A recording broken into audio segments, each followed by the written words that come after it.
what's the plan? GSL. Don't get in my way now.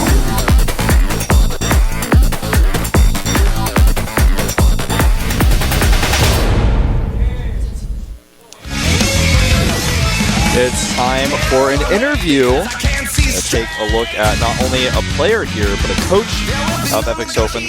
Don't look now, people on camera. And here we go, Choya and Coach Lee. 안녕하세요. Hello everyone. 오늘부터 GSTL 인터뷰를 맡게 될 제시카입니다.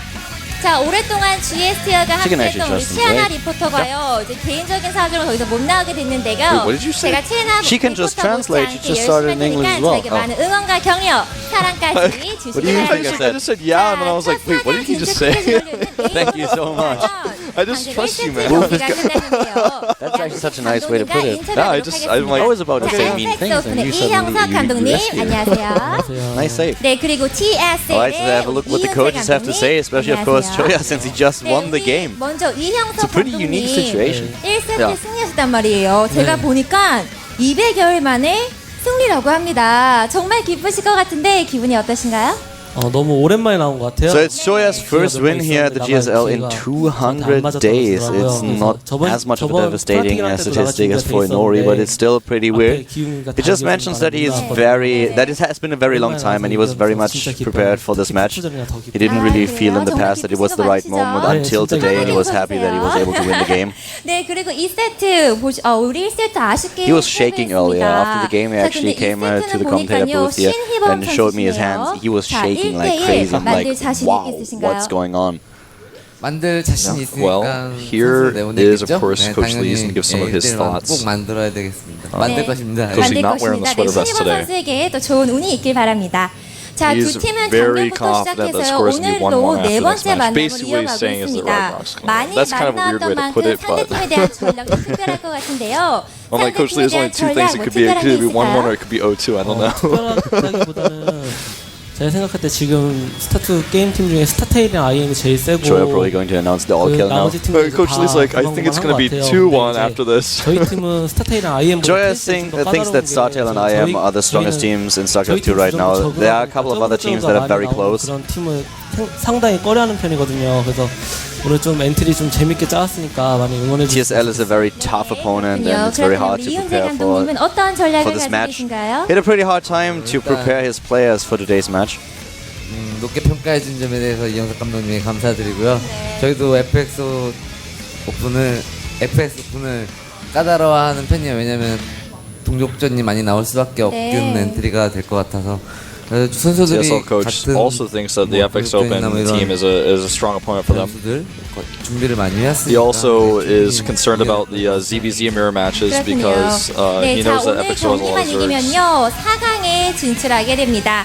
자, 치열한 접전이 예상되는 가운데 우리 얌동 감독님들의 마지막 각오 한번 들어볼게요.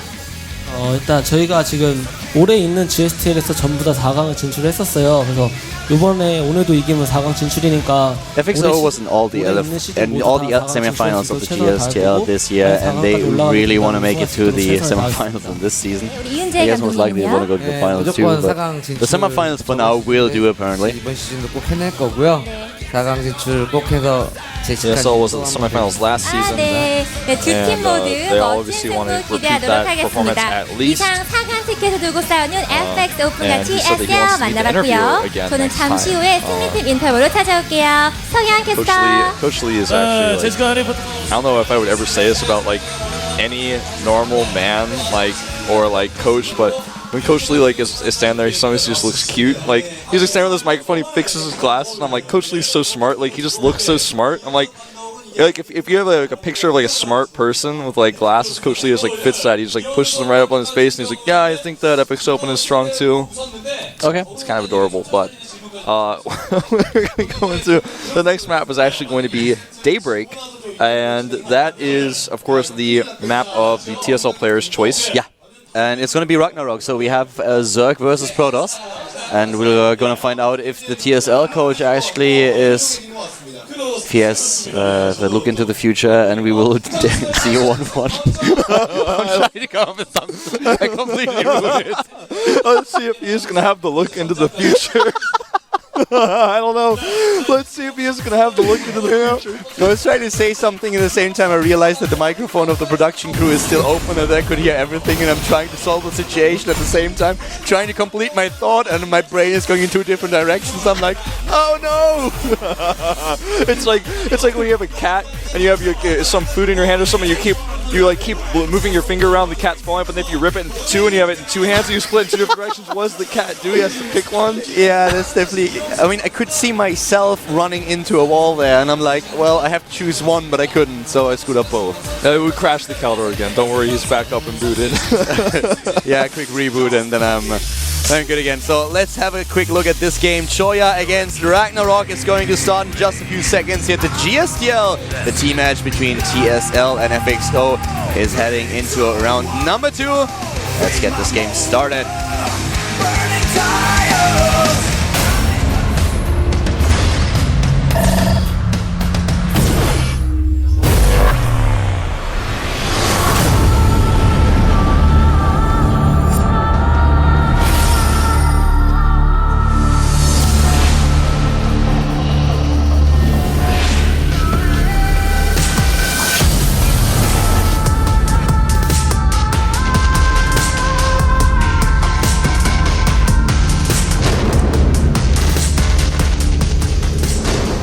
The FXOpen coach starts to the top right of Daybreak. Our Protoss player in orange, player that is known for sneaky strategies, able to win game number 1 against Inori. Here's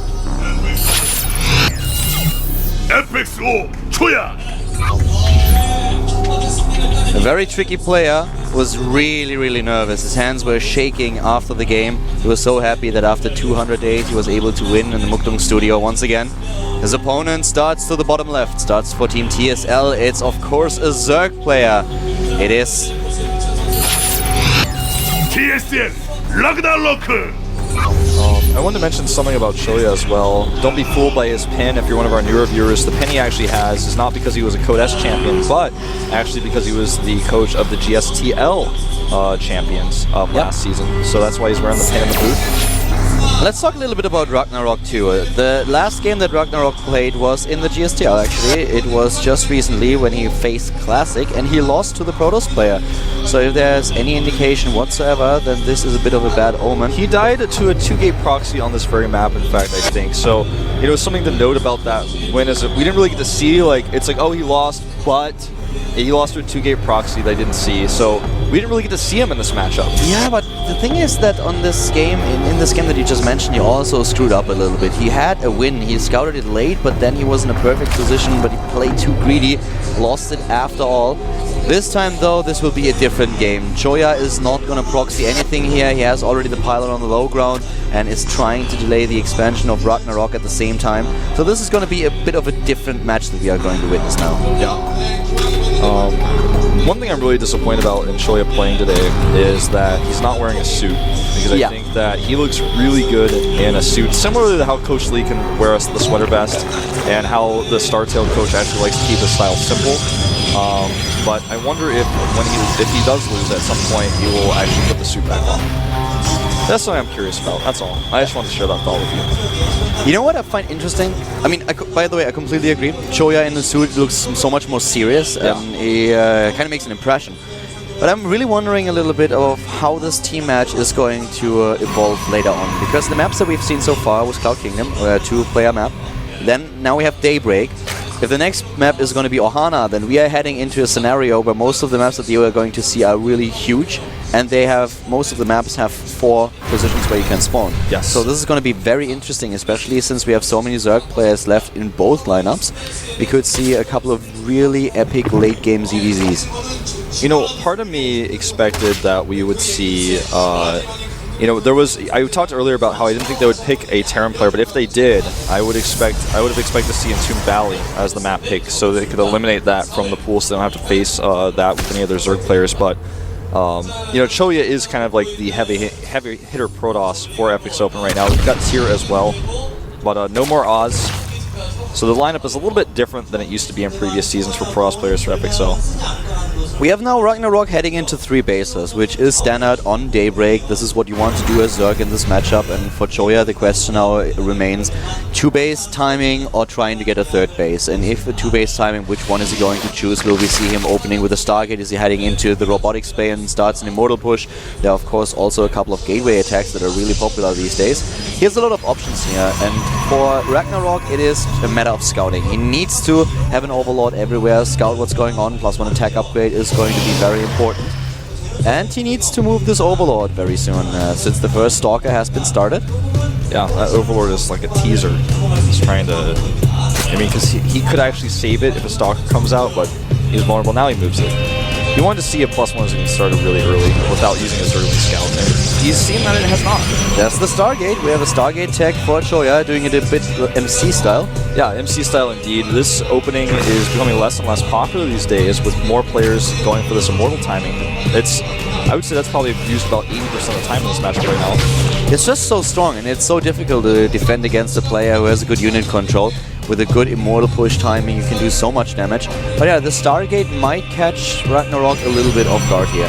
On the other hand, it's going to be very interesting how Ragnarok follows this up. A lot of Zerg players will actually try to commit heavily to Hydralisk and go for Nidus Network and try to get a Nidus Network into the main base at the front, trying to poke a little bit and just abuse the fact that the Colossus will be out so much later.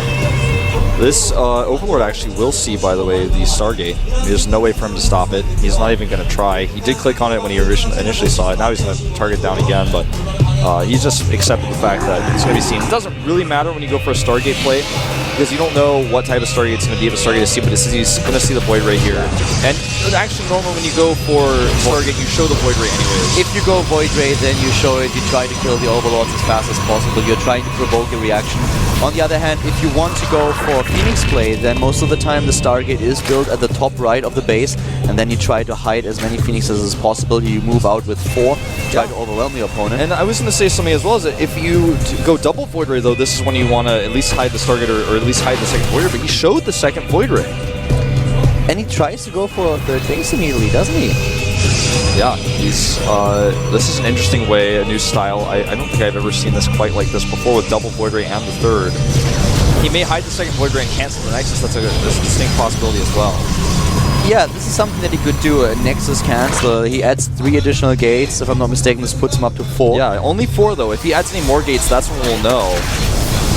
But with those Void Rays, he will actually be able to defend this quite well, I guess. If he really makes sure that he has enough gateway units on the low ground, that should be alright. The question remains, what exactly is Ragnarok now going to do? And look at this wall being built by Choya. He even sets up a second pylon. Yeah, and with the cannon going down, it's very clear that he intends this Nexus to be a very long-term thing. Cannon, sorry.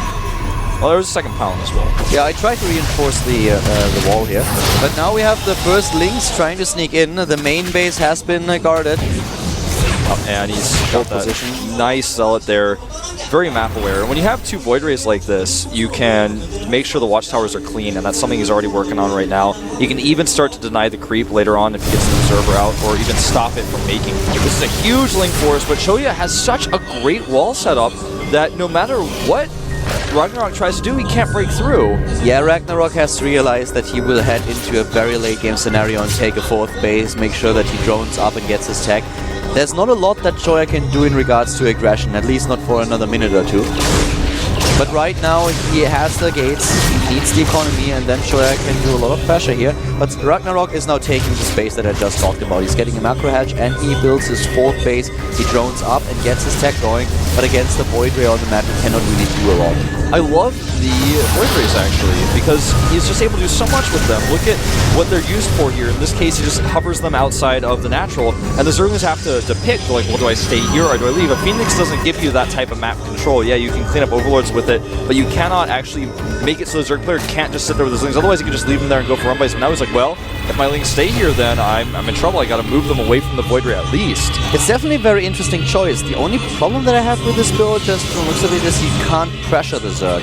So the Zerg can just build whatever he wants to. Now Choya is trying to, with all the gates that he added, he's trying to be a little bit more aggressive, but he needs to be really careful here, because now we have also the Infestors, and with the timing attacks that you usually try to hit as Protoss, you try to hit before Infestors are out. So if Choya commits too much, he will lose his army. Yeah, this is going to be a very scary situation if he doesn't do a lot of damage here. Yeah, sure, he gets the cancel on the hatchery, but this is actually a pretty fast hatchery. It's not like this gives him an insane lead or anything like that. He needs to see the infestors. If he doesn't see them and he walks his army in, he's going to be in trouble. Okay, he's just pulling back, because if he tried to fight this army with what he has against that many infestors, the roach is starting to come out, now the fungals would buy him the time he needed, that would have been a terrible engagement. This Void Ray, man, I love it. Yeah, it will die very soon though if it doesn't pay attention, because now we have all those infestors in position, and yes, here comes the fungal and the infested Terrans. Another fungal will hit quite soon.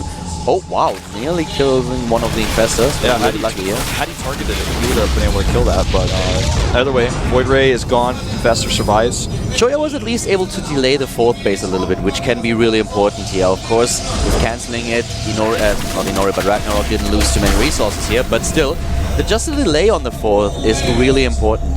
It's going to be interesting to see how Choya is going to follow this up. The Void Ray is still being a bit of a pain, but the infestors are present and will make sure that the second one dies as well. Oh, this time he targets a nice burrow there. One hit point left. One hit point.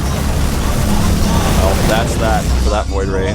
This is a push we've seen on all sorts of maps, especially Ohana is one where this is common, where you just move out with a large Zergling force, some roaches to support, and infestors are kind of like the backbone of your army, but it's tough to make this work. Actually, we don't have Immortals. Usually when you see this on Ohana, then Immortals are the backbone of the Protoss army, and they are what counts. But right now, we don't have Immortals. He doesn't have Colossi. We don't see the Void Rays. So this is really tricky for Choya. Oh, he's moving in with the infestors. You're so right, he doesn't have those Colossi. Their Biospore Bay is not even done. No Immortals here either, but this is a very Ling-heavy army. It's going to come down to position. The Zealot-heavy army from Choya is going to be immobilized by Fungals if he uses them, but he's using only Infested Terrans right now. He has no area of effect damage against the Infested Terrans, though, and look how fast this Nexus is going to die. He will be able to target it down. If he chooses to, but so far he actually... Yeah, he waited so long, and now the Nexus will actually survive. He did not target with all the Infested Terrans. He took down a lot of the hit points, but he was not actually able to kill the structure itself. He only killed 3 Harvesters in total so far. That attack was very unsuccessful. He kept his Infestors alive, but he used a lot of energy there. It could have been a lot better. With a good target, he would have been able to snipe the 3rd. Yeah, he even did a ton of damage to it, going down to 600 hit points with no shields without really targeting immediately, so imagine if he had. Yeah. Now we have a 4th base coming up for Choya, though. He's also expanding, and the more economy Choya gets, the harder for Ragnarok to fall through here. But nice, he moves in with the road, just tries to borrow, but doesn't realize that there's an observer around. That was really scary, though. If Choya had not seen that very quickly, he would have probably lost his Nexus. His units were a little bit out of position. But as mentioned before, one of the problems that Choya is going to face is that the Zerg had the time to build up his economy, build up his tech, is now heading into Broodlords, and has a huge bank. By the way, Choya is sending a group of 7 Zealots up to the north. He actually sneaked around everything. He's going to try to go for this hatchery, but a nice catch with the Lings. I really like what Choya's doing this. He forced the Lings back. Now he attacks the 4th. His multitasking today has been excellent. But he's got his army a little bit too far forward. Now he gets caught with his Stalkers by a Fungal. He loses a lot here. He loses really a lot of units. And the Nexus is being targeted on the bottom right. He gets the Nexus as well. The 3rd dies. It's just a little bit too much. Yeah, he did not kill the 4th. He lost his Stalkers. Things may snowball out of control here for Choya if he's not able to grab back onto this game somehow. Choya's army is moving to the right side of the map, and this is the opening that Ragnarok needs in order to attack the 4th base. He's moving in, takes down the units at the Zalnaga Watchtower, and has a free shot at the Nexus. Yep, Archon here coming to help out, but this may just be too much. A ton of Infested Terrans get dropped. Now the Colossi are here. With the upgrades that Choya has, he can make this work against Zerglings, but there are also a lot of roaches. And with the Infested Terrans that are backing things up, this is a very, very good trade for Ragnarok in the end. As long as he saves his Infestors, everything is fine. Yeah, saves all of them, in fact, gets them out of here. But if Choya actually goes for a blink forward, he may be able to catch one. Decides not to. It's too risky. The Infested Terrans don't have any upgrades. In fact, he's only upgraded the attack for Lings, so the Infested Terrans are not actually as heavy-hitting as they could have been if he had gone for those Roach and Infested Terran upgrades earlier on. What Choya uses here is good against Zerglings, but against the Roaches, it's definitely not the weapon of choice. And now suddenly, of course, we also have the Broodlord tech finished. The Broodlords will be there very soon. And as mentioned before, Choya was not able to put too much aggression onto Ragnarok. He only forced the cancel on the 4th once. Ragnarok is getting a 5th base, and he has 11 Broodlords on the way. His investor count is still intact. He's at 12, getting a 13, and his bank is still there. Choya knows he needs to hit this timing where he's already killed the Link Force once. Now he's just going to fight straight up against Invest because he's got these 2 Colossi at the back and so many Archons. This is a great little timing to attack, but unfortunately for him, the Broodlords look like they will be enough to defend. The Broodlords are there, and he does not have a mothership. He doesn't even have the fleet beacon. He needs to retreat here. Also, the Stalker numbers are way too low. He's at 6, and if Ragnarok just moves across the map, I don't think that Choya will be ready. He has no Storm. He has the Stalkers are not there, there's no mothership, he doesn't have enough against this composition. Yeah. The Broodlords are really going to bully him for quite some time. He needs to try to figure out a way to buy time for that fleet beacon. Oh, he's getting a Stargate autopilot mode here. We've seen this a lot. When you already have a Stargate, you make a second one because you're used to going down that tech path. But that's going to significantly delay him here. He could actually just get the fleet beacon. Like you said, the Broodlords are not going to wait. Yeah, he's blinking in with a few Stalkers that he has. The Fungal falls immediately. The Investors are pressured by this one Colossus. The rest of the Colossi are still trying to back off here because there are just way too many Broodlings. And now Choya is losing ground, and he's losing it fast. The 4th base is under pressure, and I don't think that I don't think Ragnarok will stop here. It's going to take down this 4th. He's making 34 links to reinforce right now. This is really, really close. He tries to blink in. He makes the choice. He knows there's not that many links here right now, but there's still enough Broodlings on the ground to keep his Stalkers down. Choya is losing a lot here. He wants to actually commit to saving this Nexus. Finally, Ragnarok starts to build more roaches. The Lings are nice, but with all the Broodlings that we already have, Lings are just another unit that the Colossi can take down easily. With more roaches, he's able to put so much pressure onto this composition of Choya that just no Immortals in there left. Well, 2 of them are left, but this is not enough against a high number of roaches. And not enough Stalkers either. You know, as soon as he's got the opportunity to blink over the Broodlords, he's only got 3 Stalkers left, and that's not going to be able to take them out. It's just not enough. Here come more infested Terrans, and the roach flank arrives at the scene of the crime, takes down another... nope. Actually, the Colossus survives, but this 4th is doomed. 61 kills on that Colossus, by the way. Top left base has been killed, though. Yeah, he did kill that base. But that's not even a concern so much so for Ragnarok right now. He's done what he needed to do, and in a different situation where Choya did not have this disadvantage of not being able to pressure his opponent, he might have just let that Nexus go and would have fought another day, but in this case he didn't have that choice. GG. Ragnarok wins the game. The score is tied. Great game here by the Zerg for TSL. Choya a little bit sad. Yeah. Interesting way of getting the 3rd base up, but not enough pressure against the Zerg player. Valiantly played by Choya in both games, though.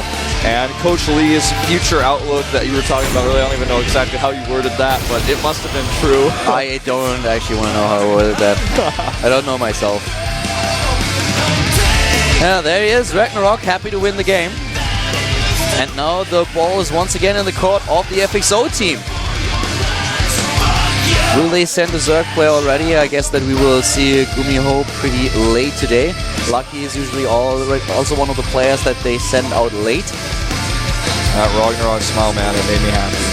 Huh? The Ragnarok smile made me happy. Saw him smile and I smiled too. Smiles are contagious, it's not just a rumor. Looks like we're going to see a Terran player. Antigua Shipyard is the next map today. Yep. And I think a Terran player coming out here is a little bit surprising. You know, ASD is known for his time attacks against Protoss. I don't think we're going to see ASD against the Zerg. And Gumiho seems too soon, so that's kind of a little bit surprising to me that we see a Terran as the choice. I actually could see ASD coming out here. I completely agree with you that Gumiho is probably a player that we are going to see later on, especially given how many good players are still left on the TSL bench. But it's going to be an interesting choice here. Yeah, I mean, it could also potentially be that they want to use Antigua Shipyard for another reason, but I mean, it's not like they're scared of Terran players of TSL that are going to beat their Zergs. I just don't think that's really... That's the one player that can really shine on Antigua Shipyard. That's one of the reasons why you might get rid of the map. But still, it looks more to me like we are going to see one of the Terran players of Team FXO here in order to take Ragnarok down.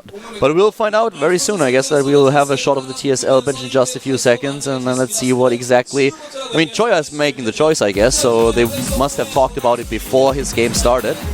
Yep. Who's it going to be? And it looks like it's going to be ASD after all, coming out. Yep. Nuclear Foe coming into the booth. And it looks like he's already paired. Ragnarok's like, yeah, that's fine. That's okay. I can deal with him. Don't worry, guys. I got this. Colt's wearing the long sleeve jacket over his jersey. Or not a jacket, a shirt. It looks good.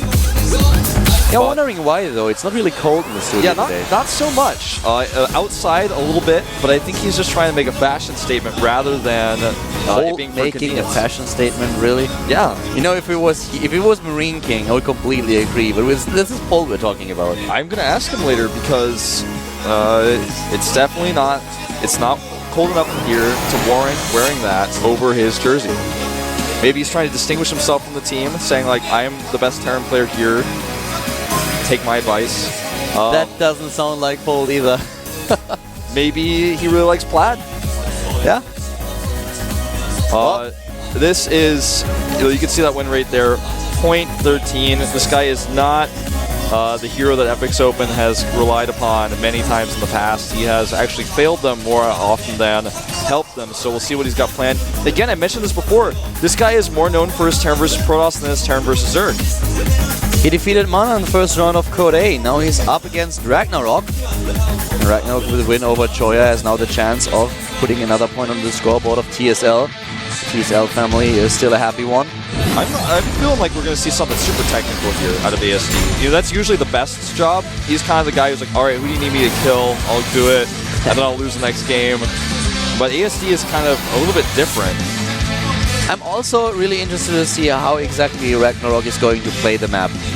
We've seen a lot of different CBETs in the last few weeks, especially in Linux style, where he stays on 3 bases. He says, like, as long as he controls the center of the map with Broodlords, he's fine being on 3 bases. He always sets up Spinecross and Spore Crawlers at the main and third for exactly this reason, to shut down drop play.